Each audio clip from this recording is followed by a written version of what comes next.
Bismillahirrahmanirrahim. Assalamualaikum warahmatullahi wabarakatuh. Waalaikumsalam warahmatullahi wabarakatuh. Alhamdulillahirabbil alamin wassalatu wassalamu ala asrofil anbiya'i wal mursalin sayyidina wa maulana Muhammadin wa ala alihi wa sahbihi ajma'in. Rabbi shrah li sadri wa yassir li amri wahlul 'uqdatam min lisani yafqahu qawli. Amma ba'du. Ibu-ibu yang dirahmati Allah Ta'ala, pada kesempatan pagi hari ini saya akan menyampaikan lanjutan dari tadi malam, 12 hal amal perbuatan yang mendatangkan doa para malaikat.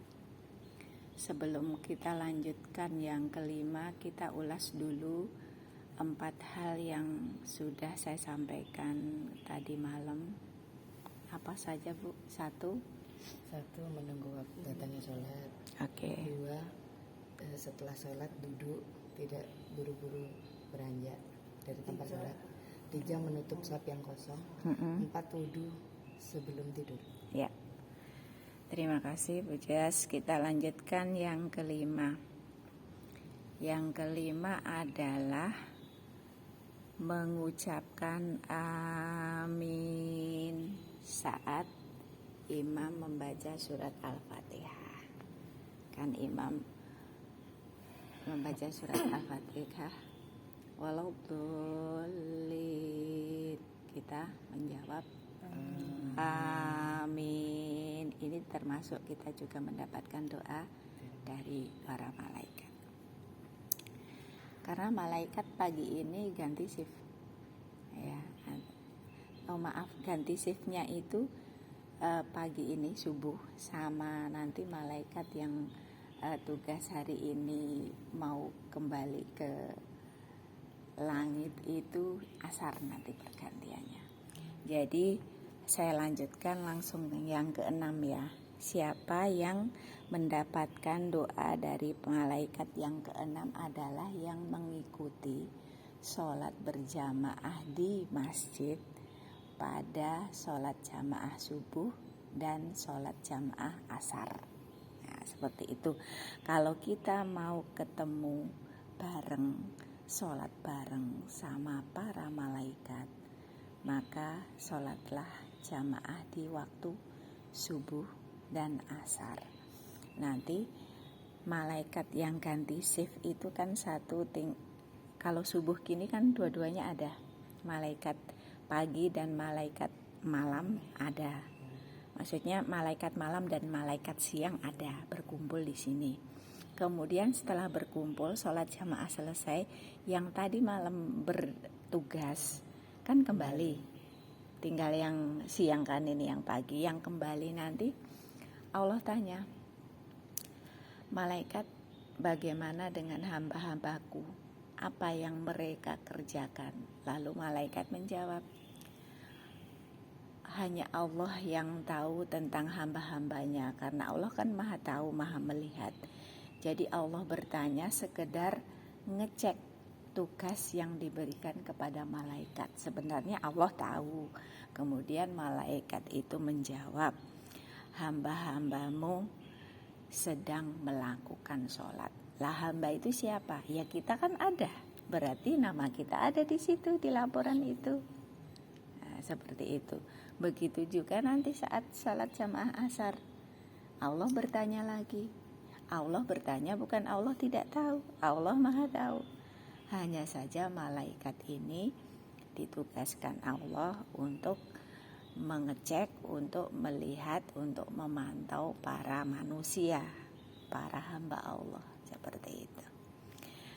Sudah ke 7. Sekarang 7 ya, sudah 6.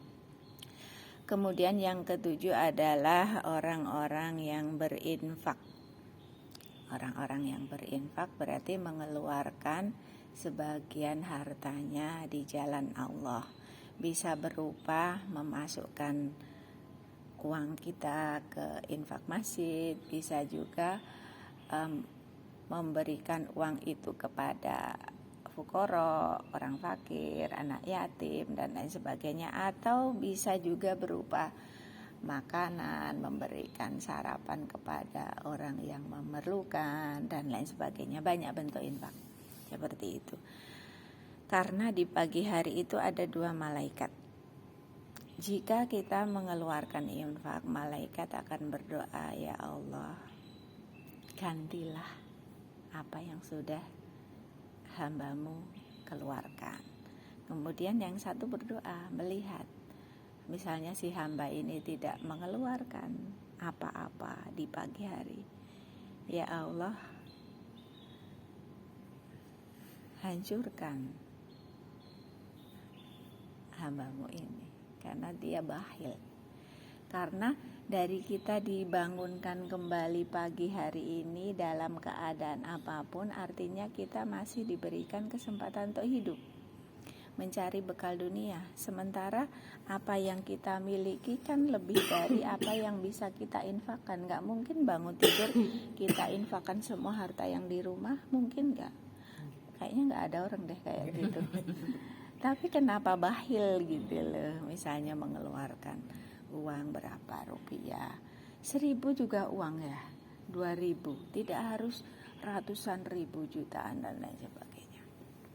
Kemudian jadi orang yang paling kaya sejahtera itu jika dia pagi hari bangun tidur, kemudian ada sesuatu yang bisa dimakan di rumahnya. Itu sudah orang kaya, itu sudah orang sejahtera. Pernah gak ibu-ibu bangun tidur tidak ada yang bisa dimakan, diminum di rumahnya? Tidak ada, bahkan berlebih. Coba cek kulkas ibu-ibu, penuh. Kalau nggak penuh setengah. Nggak ada kulkas kosong pagi hari. Ada nggak galon yang kosong, beras yang habis sama sekali? Nggak ada kan?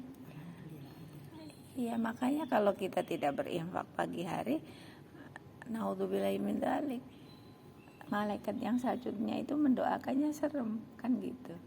Dan doa malaikat diijabah. Sekarang yang ke-8.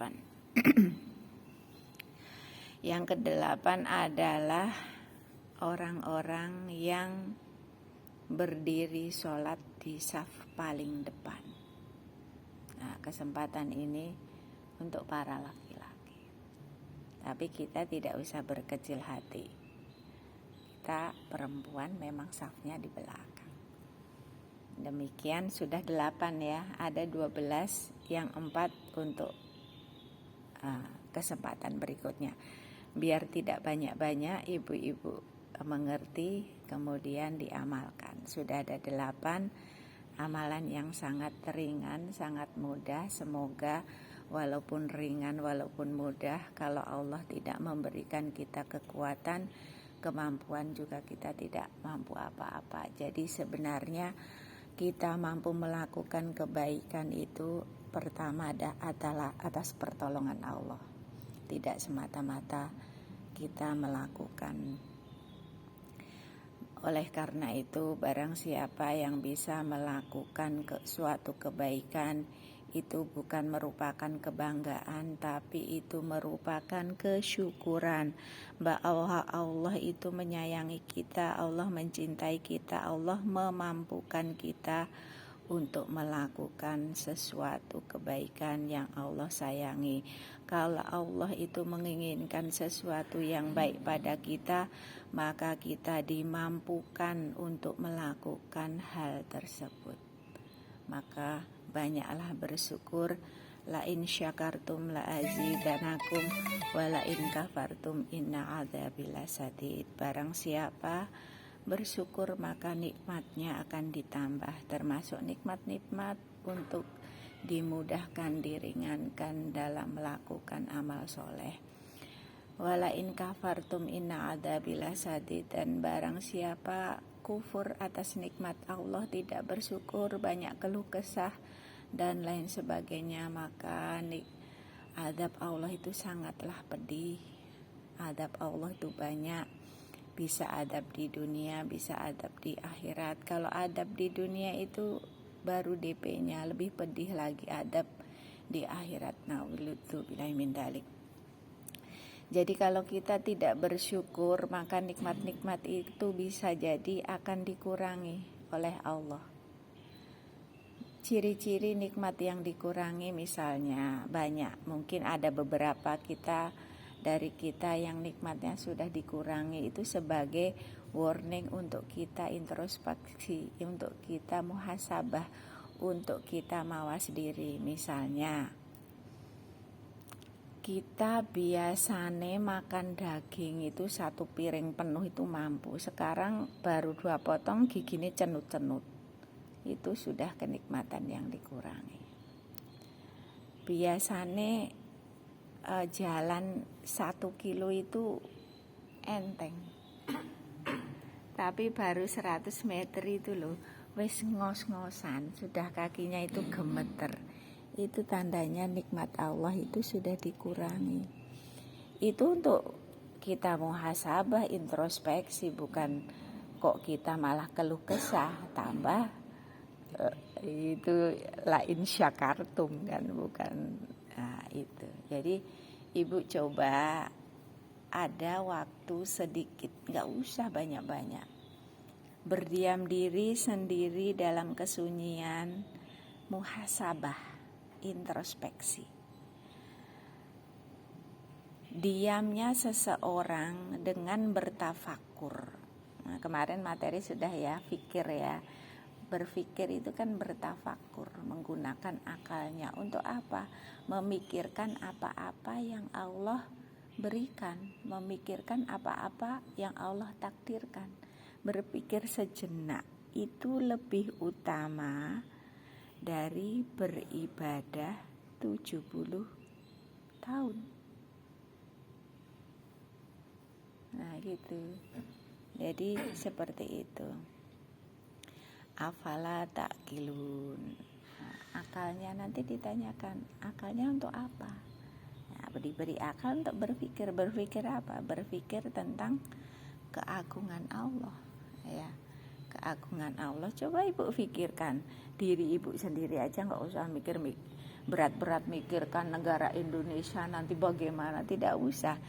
Pikirkan diri sendiri dari ujung rambut sampai ujung kaki. Bentuknya seperti itu, kemampuannya seperti itu. Coba salah satu aja konslet, apa yang terjadi? Masuk ICU, Bu. Coba paru-parunya konslet, atau jantungnya ritmenya nggak rutin. Ibu-ibu nggak bisa ngatasi sendiri. Coba lututnya konslet, bisa nggak jalan ke sini? Itulah afala ta'qilun. Perlu bertafakur, jangan kita itu menuntut terus Allah begini, Allah aku minta ini, minta itu, minta ini. Yang diberikan selama ini tidak pernah kita pikirkan. Kita tidak pernah bertafakur. Adanya cuma keluh kesah. Itu masuk dalam pasal mana? Wala in kafartum inna adzabi lasadid. Jangan sampai. Kita harus ingat-ingat ayat ini di kalimat yang awal. La in syakartum la azidannakum. Barang siapa bersyukur, nikmat Allah akan ditambah. Nikmatnya ditambah, hatinya lembut, kemudian beribadahnya mudah, ringan. Nah, seperti itu. Jadi bersyukur, jangan pernah kufur nikmat Allah. Demikian ibu-ibu, 8 hal amal perbuatan yang mendatangkan doa para malaikat. Semoga Allah ringankan kita, mudahkan kita untuk menjalininya secara istiqomah. Billahi taufik wal hidayah. Wassalamualaikum warahmatullahi wabarakatuh. Waalaikumsalam.